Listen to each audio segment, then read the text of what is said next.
Good day, everyone. Today we are exploring how we evaluate the quality of the data we collect in the field through error analysis, focusing specifically on direct measurements. In geodesy, every observation we make is classified into one of two fundamental categories depending on how the data is acquired. These categories are known as direct and indirect measurements. Direct measurements occur when you apply a measuring instrument directly to the physical quantity you want to determine. A clear sample of this is using a total station or a laser rangefinder to measure the baseline distance between two survey control stations. It could also be the process of measuring a horizontal or vertical angle by pointing a digital theodolite directly at a target prism.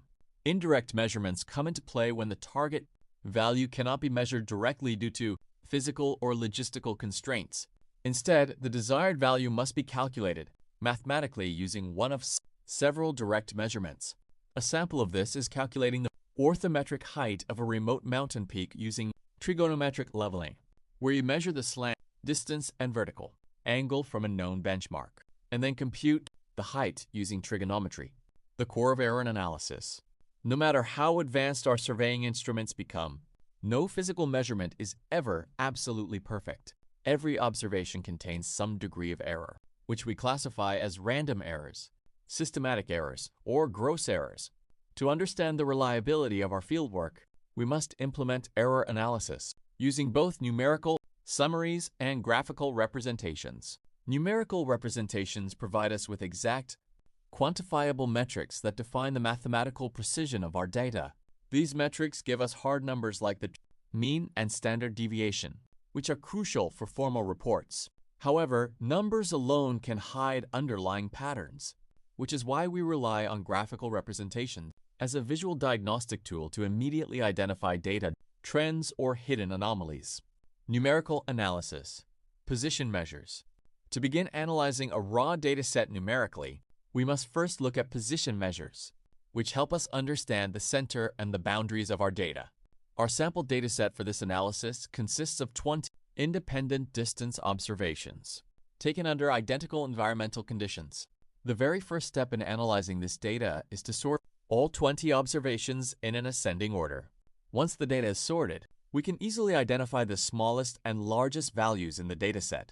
In our sample data, the smallest value is recorded at 50.337 meters and the largest value is recorded at 50.351 meters. Knowing these extremes is vital because the difference between them gives us the overall spread of our measurements. From this sorted list, we can also determine the mode, the median, and the mid-range of the dataset. The mode is simply the value that appears most frequently in our observations. The median represents the exact middle value of our ordered data, which in this sample is 50.344 meters, while the mid-range is calculated by finding the exact average of the smallest and largest values. Numerical analysis. Dispersion measures. While position measures tell us where the data sits, dispersion measures quantify exactly how spread out the observations are around that central value. The most fundamental dispersion measure is the arithmetic mean, which is the sum of all observations divided by the total number of measurements.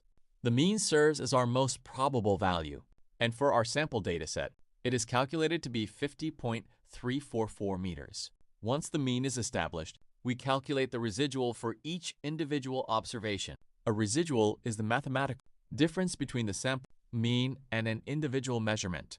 Residuals are highly informative because they show us exactly how much each individual measurement deviates from our most probable value. Next, we calculate the standard deviation and the variance of a single observation to understand the precision of our equipment. The standard deviation indicates the expected variation of any single measurement in the series, while the variance is simply the square of the standard deviation. These metrics tell us how consistent our surveying instrument performed during the session. Finally, we compute the standard deviation and the variance of the mean itself.